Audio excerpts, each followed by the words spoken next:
जी हाँ बेटा, 7 नवंबर 2020 जैसे कि आप देख सकते हैं एक और इम्पॉर्टेंट अनाउंसमेंट इंस्टीट्यूट लेकर आया है। और इस अनाउंसमेंट के अंदर इंस्टीट्यूट ने ऑप्ट आउट स्कीम को और डिटेल तरीके से समझाने की कोशिश करी है। और ये पहली बार होगा बेटा जब जनवरी में एक बार फिर एग्जाम कंडक्ट कराए जाएंगे। जी हाँ, जनवरी 2021 के अंदर एग्जाम कंडक्ट कराए जाएंगे और वो होगा एग्जामिनेशन साइकिल 2। एग्जामिनेशन साइकिल 1 आपका नवंबर वाला ही रहेगा, एग्जामिनेशन साइकिल 2 और जो बेटा मई 21 में होंगे वो तो होंगे ही होंगे। यानी कि तीन एग्जाम्स इस बार लिए जाएंगे, एक नवंबर में, एक जनवरी में और एक कब, मई 21 में। अब बात आती है सर जनवरी वाला एग्जाम कौन दे सकता है। बेटा जो ऑप्ट आउट करेगा वो जनवरी वाला एग्जाम दे सकता है, जो ऑप्ट आउट करेगा वो जनवरी में वापस एग्जाम दे सकता है। और जनवरी में जो एग्जाम होंगे उसके लिए डिटेल्ड शेड्यूल का एक अलग से डिटेल्ड अनाउंसमेंट इंस्टीट्यूट लेकर आएगा दिसंबर के अंदर बेटा, हाफ ऑफ दिसंबर यानी मिड ऑफ दिसंबर के अंदर कहीं ना कहीं एक अलग से डिटेल्ड शेड्यूल इंस्टीट्यूट अनाउंस करेगा। कौन ऑप्ट आउट कर सकता है, कौन जनवरी एग्जाम दे सकता है, या फिर जनवरी नहीं देना चाहे तो अगले महीने में दे सकता है, ये सारी की सारी बातें इस अनाउंसमेंट के अंदर दी गई हैं जो हम लाइन वाइज लाइन यहाँ पर बेटा डिस्कस कर चलेंगे। जो ऑप्ट आउट स्कीम की बात की गई थी 23 अक्टूबर वाले अनाउंसमेंट के अंदर, उस ऑप्ट आउट स्कीम को बेटा यहाँ पर समझाने की कोशिश की जा रही है। सिंपल सी बात है, मैं आपको समझाने की कोशिश करता हूँ बेटा। देखो, अगर किसी भी वक्त, मेरी बात को ध्यान से सुनना, किसी भी वक्त बेटा अगर आपको कोविड-19 हो जाता है, अगर आपको कोविड-19 हो जाता है या फिर आप बेटा कोविड-19 के सिम्टम्स पाए जाते हैं, कोविड-19 के सिम्टम्स आपके अंदर पाए जाते हैं, क्या बोला मैंने, या तो आप कोविड पॉजिटिव हो या तो आप कोविड पॉजिटिव हो जाते हो या फिर आप में कोविड-19 के सिम्टम्स पाए जाते हैं किसी भी वक्त। सर कब तक, आखिरी एग्जाम तक, मेरी बात को ध्यान से सुनना, आखिरी एग्जाम तक अगर आप में या आपके फैमिली मेंबर्स में भी, आप में या आपके फैमिली मेंबर्स में भी, यानी यू और आपके बेटा फैमिली मेंबर्स, आपके फैमिली मेंबर्स एग्जाम शुरू होने से आखिरी एग्जाम तक के बीच में बेटा कभी भी अगर आप पॉजिटिव हो जाते हो या आपका फैमिली मेंबर पॉजिटिव हो जाता है या फिर सिम्टम्स भी आ जाते हैं तो आप ऑप्ट आउट कर सकते हो सेल्फ डिक्लेरेशन बेसिस पर। मैंने क्या बोला, सेल्फ डिक्लेरेशन बेसिस पर, प्रूव करने की ज़रूरत नहीं है, आपको अलग से प्रूव करने की ज़रूरत नहीं है, आप सेल्फ डिक्लेरेशन बेसिस पर ऑप्ट आउट कर सकते हो। नहीं सिर्फ आप बल्कि आपके फैमिली मेंबर्स में भी अगर कोई पॉजिटिव आ जाता है बेटा तो आप ऑप्ट आउट कर सकते हो। यही बेटा यहाँ पर स्टार्टिंग के 2 पॉइंट्स में लिखा हुआ है, आप पढ़ सकते हो। Student who are currently covid positive या having symptoms of covid positive at any time up to the conclusion of exams, यानी आखिरी एग्जाम तक। और दूसरा बेटा कि आप नहीं तो आपके फैमिली मेंबर्स, ऊपर था स्टूडेंट्स नीचे है फैमिली मेंबर्स, भी अगर पॉजिटिव है या पॉजिटिव आ जाते हैं कंक्लूजन ऑफ एग्जाम्स तक, वो बच्चा यहाँ पर ऑप्ट आउट कर सकता है। इसके अलावा जो तीसरी बात बोली गई है वो बोली गई है कि अगर बेटा आपका रेजिडेंस कंटेमिनेंट जोन में आ जाता है या फिर फ्यूचर में सेंट्रल गवर्नमेंट या स्टेट गवर्नमेंट किसी जगह को, किसी एरिया को कंटेमिनेंट जोन घोषित कर देती है और उस वक्त आप कंटेमिनेंट जोन में आ जाते हो up to the conclusion of the exams, आखिरी एग्जाम तक, तब भी आप ऑप्ट आउट कर सकते हो। यानी कि एट प्रेजेंट आप कंटेमिनेंट जोन में हो तो आप ऑप्ट आउट कर ही सकते हो, लेकिन फ्यूचर में अगर आपका रेजिडेंस कंटेमिनेंट जोन में आ जाता है, एग्जाम खत्म होने से पहले तक कभी भी आ जाता है, तब भी आप ऑप्ट आउट कर सकते हो। यानी आखिरी एग्जाम तक ऑप्ट आउट फैसिलिटी आपके लिए ओपन रहेगी। सेकेंड इंपॉर्टेंट पॉइंट ये था। फर्स्ट इंपॉर्टेंट पॉइंट कि कौन ऑप्ट आउट कर सकता है, हु कैन। फर्स्ट पॉइंट को अपन नाम दे सकते हैं बेटा, हु कैन, कौन ऑप्ट आउट कर सकता है। उसके बाद व्हाट, बेटा अगर ऑप्ट आउट करेंगे तो क्या होगा, व्हाट, क्या ऑप्शन अवेलेबल है, व्हाट यानी ऑप्शन कौन सा अवेलेबल है हमारे पास, क्या ऑप्शन हमें दिए जाएंगे। ठीक है, देखते हैं।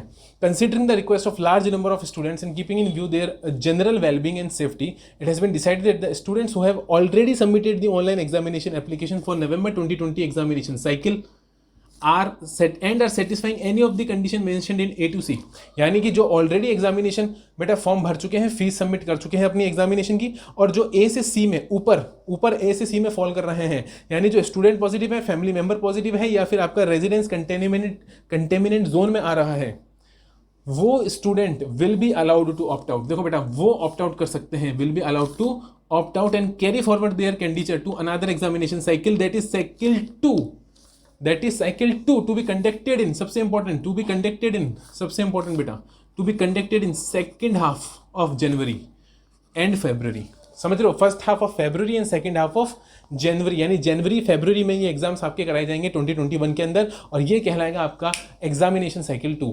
इन दिस केस एग्जामिनेशन फी और एग्जामिनेशन बेटा एज इट इज आपकी कैरी फॉरवर्ड कर दी जाएगी, ऑटोमेटिकली शिफ्ट कर दी जाएगी नेक्स्ट एग्जामिनेशन साइकिल के अंदर, और इस अटेम्प्ट को काउंट ही नहीं किया जाएगा, माना जाएगा ये अटेम्प्ट आपके लिए था ही नहीं।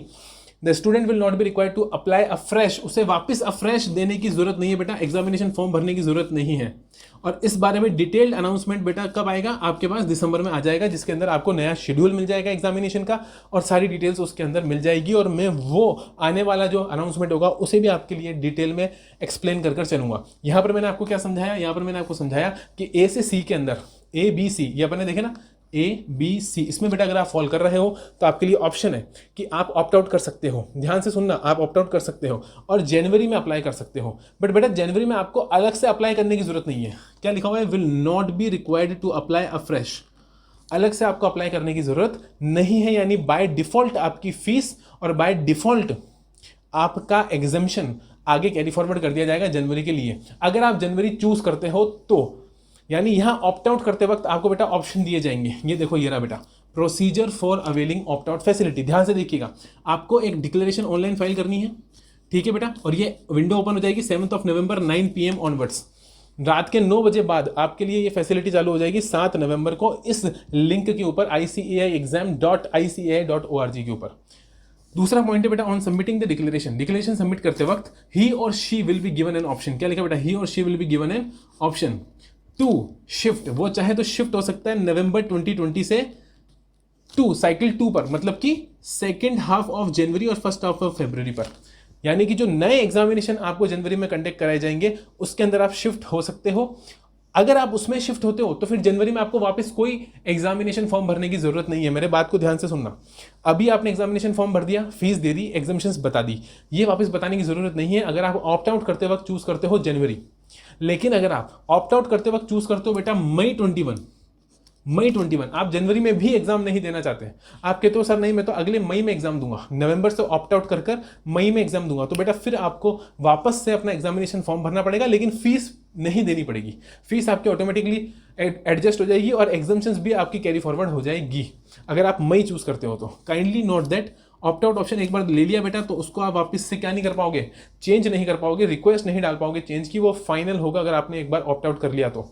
यानी वापस एग्जाम में बैठने के लिए आप एप्लीकेशन नहीं लगा सकते अगर एक बार आपने ऑप्ट आउट कर लिया तो। ध्यान से सुनना, आगे वो क्या बोल रहा है, आगे बोल रहा है फॉर रिमेनिंग स्टूडेंट्स, बेटा आप सभी को कोई दिक्कत नहीं है, आप कर सकते हैं। इस पॉइंट को मैं बाद में डिस्कस करूंगा, पहले मैं आता हूं बेटा थोड़ा सा वापस ऊपर और बात करता हूं यहाँ पर क्या लिखा हुआ है बेटा।